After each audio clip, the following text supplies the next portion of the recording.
I rise to join my colleagues who preceded me in supporting this 2019 budget under the theme, transforming the economy, empowering people, building sustainable communities for the good life. This is a budget which is crafted with Guyana's development in mind and is a people-centered budget. Our colleague Winston and his energetic staff, who worked tirelessly with us for months, is deserving of our praise. I say congratulations, Honorable Minister Jordan, for a job well done. As I read his budget presentation, I realized that though I did not get all that my department wanted, we got enough to make us feel happy. The department has been allocated over $1.5 billion to expend on its current and capital projects, including the purchase of passports and birth certificates, and the continuation of the digitization project currently ongoing at the General Registrar's Office. Mr. Speaker, before I continue to outline the work and achievement of my department, let me address certain issues which the opposition is taking liberties at lambasting the government. There is an old saying in Guyana, thief man like see Matty walk with bag. I sat in this honorable house and heard various members of the opposition deriding and castigating various government ministers for excessive spending and waste, as though Guyana was born after May 2015. This APNU AFC government took over a colossal mess from the PPP government in every area. Let me remind the opposition of a few egregious acts during their stewardship. The modernization of Skeldon Estate, where millions of US dollars was spent without a cent in return. Skeldon has returned nothing to this country. The PPP does not speak of this waste of funds. Billions gone down the drain, nothing in return. Investment of over $2 billion in fiber optic cable, which my colleague alluded to earlier, between Timeri and Lethem. We know who was in charge of that project. And at one time, you could drive along the Lethem-Maburu Road and see the cables peeping out at you. Today, it is the Ministry of Public Telecommunications that is bringing connectivity all around the country. Congratulations, Cathy. The NIS was savagely attacked by the previous government. Firstly, money was illegally invested in a foreign scheme. A company failed and NIS cannot receive its money. Again, Mr. Speaker, NIS funds were hijacked to invest in the Berbice River Bridge, which has failed to pay a return on its investment to this date. Mr. Speaker, I can also remind the opposition of the aggressive action taken against two decent former employees of the NBS, New Building Society, who, being professionals, were placed before the court on false criminal charges in an apparent retaliation for their refusal to use shareholders' money without their permission in the Berbice River Bridge project, a project which was championed by the principal at the time. It took an appeal to the Ombudsman to release these men from the ill effects of false charges. We can also recall the missing $100 million which was borrowed from GRDB by a certain member of this House, who allegedly signed for it but cannot repay it to this date. Those are waste of government funds which could have been better utilized for development. But these are just but a few of the improprieties by the past government. Mr. Speaker, how dare them now clothe themselves with moral authority to lecture us on good governance? Mr. Speaker, the Honorable Member Damon said ExxonMobil is corrupt. Yes, may I remind you that the PPP signed the force contract in 1999. So I hope you draw the analogy from that statement, if you're capable of. Exxon is Guyana's partner for a new future, and is calling it corrupt. Mr. Speaker, this is just another feral blast, which we are accustomed to from the other side. And hearing Mr. Barrett, he sounds by nature and by name and nature like Dr. Doom. He opposes everything: driver's license, passports, studies, just like Dr. Doom. Dr. Doom don't like studies, and that is why there were so many failed projects. No study, no development of thought cannot bring good results in any project. They must fail. So many speakers from the opposition have spoken, Mr. Speaker, and all they're saying that sugar workers should be paid. Apparently, like they are unaware that payments were effected to the sugar workers. Mr. Speaker, the Department of Citizenship continues to build on past achievements and transform the manner in which immigration and passport services and the registration of births are delivered to the public. In the previous budget presentation, I had been alluding to the need to decentralize the passport service. This year, I am happy to report that 2 buildings have been completed in New Amsterdam and Linden and will be put into use immediately after connectivity issues are sorted out by mid-December 2018. In this regard, our gratitude and thanks must be extended to the management of the National Insurance Scheme for accommodating the staff of the Immigration Department and the public for close to 2 years to start up the process of decentralization. It is also my duty to commend the important role the late, great Ms. Sandra Adams played in identifying NIS in Linden as a temporary area of operations for the department. Given the technical issues to be solved, both buildings would be in use to both Barbicians and Lindeners come January 1, 2019. Mr. Speaker, in Budget 2019, I have been allocated the sum of $50,000 to construct a passport office in Letem. Yes, the ministry, I will take what I can get until I get what I want. The procurement process has commenced. There are several passport and birth registration needs in that remote community, and it is my wish that the operationalizing of the building, both needs will be addressed. This year will also bear witness to the improvements in the production of passports. There is the introduction of the new e-passport issuing and control system.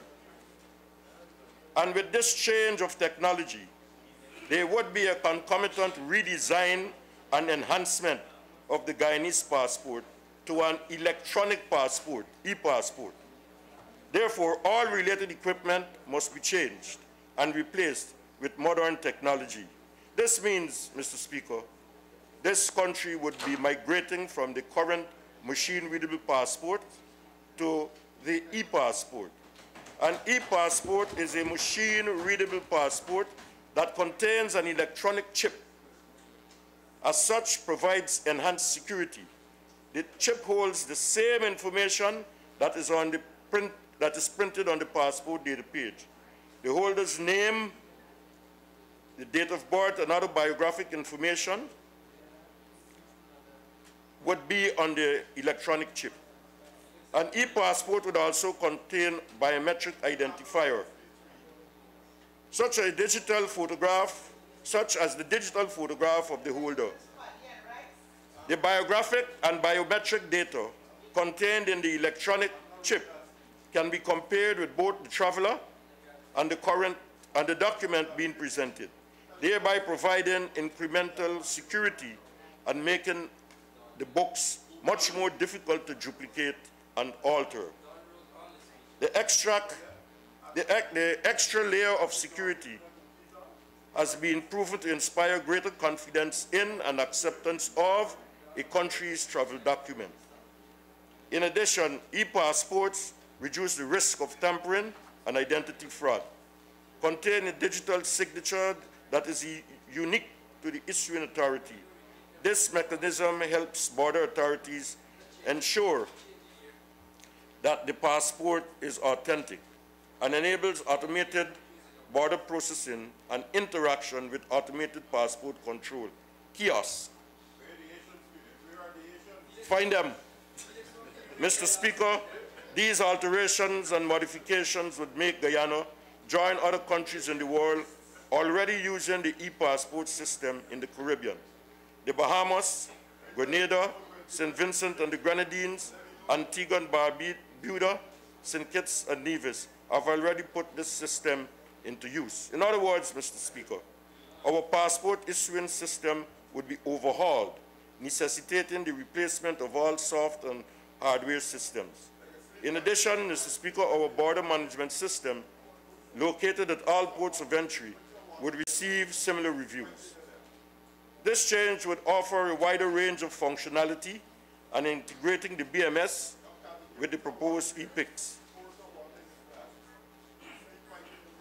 EPICs would enable government to effectively monitor its borders by aiding in the prevention and detection of passport fraud, overstays, and the presence of criminal elements attempting to arrive in Guyana through both air and land ports of entry. There are other useful tools associated with this improvement and upgrade of our border management system. For example, new technologies included in this system. There would be 10 automated passport control, APC kiosks, which would be deployed at Chadijagan International Airport. These kiosks will allow authorized travelers, example Guyanese nationals, or potentially small groups of foreign countries with e-passports to insert their passports, have their photo taken, and biometrically matched with their passport or e-passport, and submit their customs declarations. The traveler is then provided with a receipt containing either an approved or referred to secondary code, which they show to an immigration officer monitoring the kiosk prior to entry into the country. These are some of the improvements which will, in 2019, advance the work of the Immigration and Passport Service. But these do not exhaust the list. In 2019, there will be the introduction of a 48-page passport with a 10-year lifespan at a cost of $10,000. Therefore, there will be 2 streams to acquire a passport. There will be the 32-page issue and the 48-page targeting frequent flyers, members of the judiciary, businessmen, parliamentarians, and senior public servants. There will be also a system to accommodate those persons who desire their passports expedited. With effect from January 1, 2019, persons who desire their passport applications expedited will have this done within 24 hours at a cost of $20,000. This facility will not be available to persons who have either lost or damaged their passports. During 2018, the Passport Office was very busy.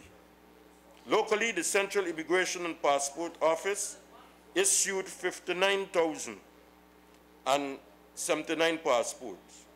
The diaspora, a total of 30 countries, received 17,310 passports. The department sought to reach out to communities in its efforts at decentralization in Region 6 and 10, where 6,143 passports were delivered. Another system of delivery was also employed. Persons who applied for a passport in Georgetown were redirected to a particular date and time in their regions to collect their passports, particularly Region 2, 3, 6, 7, and 9, and 10. The Department of Citizenship registered 298 foreign nationals who received, who received Guyanese citizenship through marriage, descent, and ordinary residence.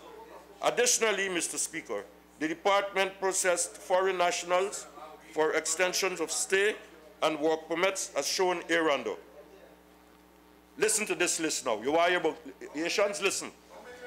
Cubans, 225. Chinese, 175. Americans, 165. Indians, 120. Filipino, 70. Venezuelans, 75. British, 59.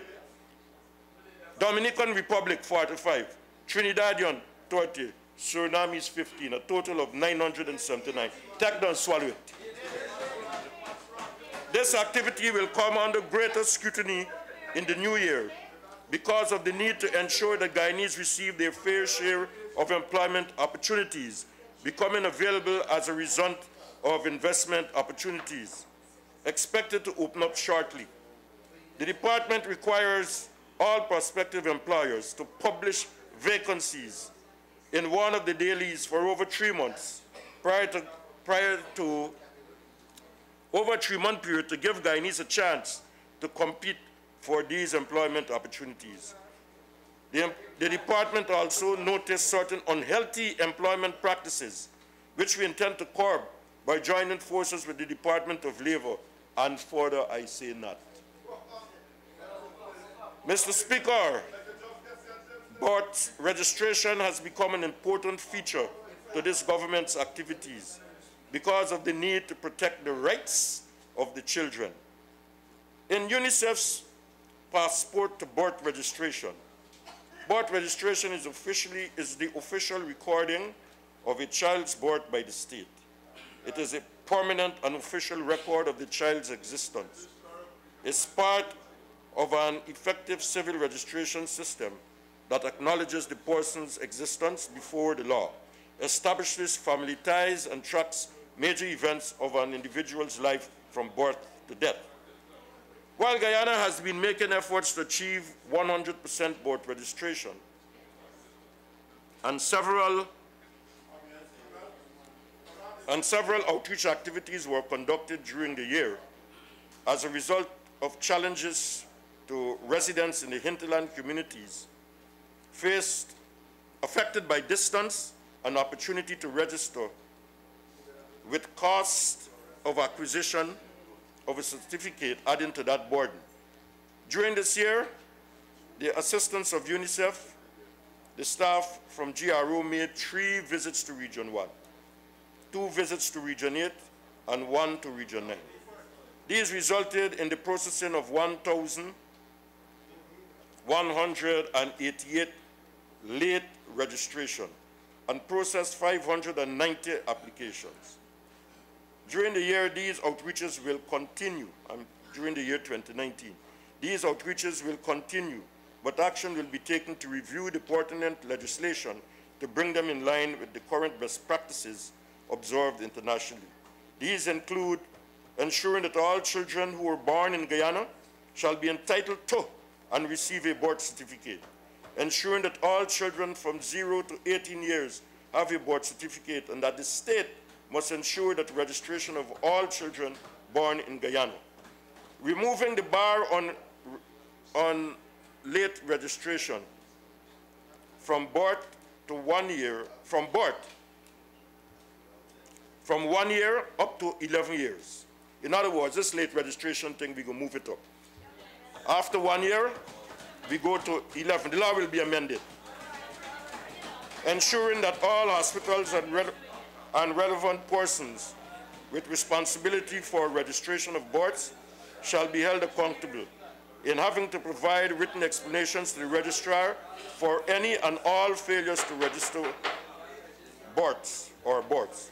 In January 2020, all board certificates shall be in a digitized format and thus be typewritten. And the fees for board certificates shall be free of cost for children up to 18 years. It is intended that these actions be taken in 2019 to aid in ensuring that the boards of children are registered and that they get board certificates. However, the department is continuing its work to digitize all board certificates.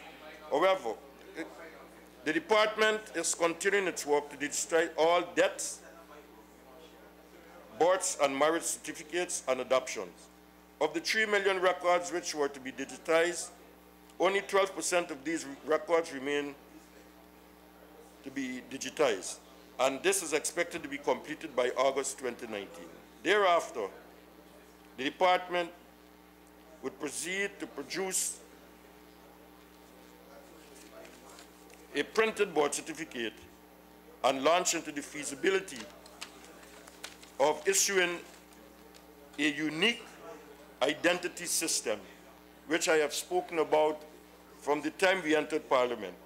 It's now becoming a reality, and we will soon be working on establishing a unique identity system for all Guyanese from birth to death. Mr. Speaker, this country during this year was faced to deal with a Venezuelan crisis. The United Nations Commissioner on Human Rights reached out to territories in the region, imploring upon them the need to treat the migrant Venezuelans humanely, not to criminalize them, and not to return them to their countries. We have been doing that, incurring expenses which were unanticipated, in order to ensure that our migratory laws or immigration laws were not breached. We had deployed roving immigration officers to detect migrant Venezuelans. We are working in conjunction with UNICEF and UNHCR in the development of programs to aid us in controlling this inflow and be able to detect Venezuelans in Guyana. Mr. Speaker, this came at a cost both to the Civil Defense Commission and to the Ministry of Health. The Ministry of Health has expended over $23 million in vaccines and operational expenses. Meanwhile, the Civil Defense Commission has expended over $6 million in charters, hand and power tools, food and accommodation. The international agencies have been assisting greatly with food and non-food items. And in conjunction with government agencies, we have been supplying the needs of the Venezuelan migrants who are all mainly in Regions 1, various parts of Region 1, and Region 7, and to some extent, Region 9. This is a commitment which we have. Yes, the PPP got them locked up in Region 2, we know that. Tell your regional chairman to contact me again so that we can get it done. Mr. Speaker, this Venezuelan migrant issue would take us through for a long time. This is not a problem that we can anticipate ending shortly. And as such, we will be designing programs with the assistance of the UNHCR to ensure that we stay within the law and that we treat the Venezuelans humanely. Mr. Speaker, we are also engaged in the Department of Citizenship. We have just taken over the remigration scheme, and we are reviewing that scheme to ensure that we capture all the persons and issues which need to be properly regulated to administer the scheme. Mr. Speaker, during the budgetary presentation of Winston Jordan, we have heard that of salary increases. We have heard about the raising of the income tax threshold. I posit, Mr. Speaker, that these are all issues from which the public would benefit. Guyanese would benefit from it. This is not what my friend Mr. Ali cheap lies. They had cheap lies. We are working on a solemn, sweet lies, not? We are working on a foundation. I'll remember, let us leave that out. I am sure you can find another way. Those were the misfortunes of yesterday. Yes, sir.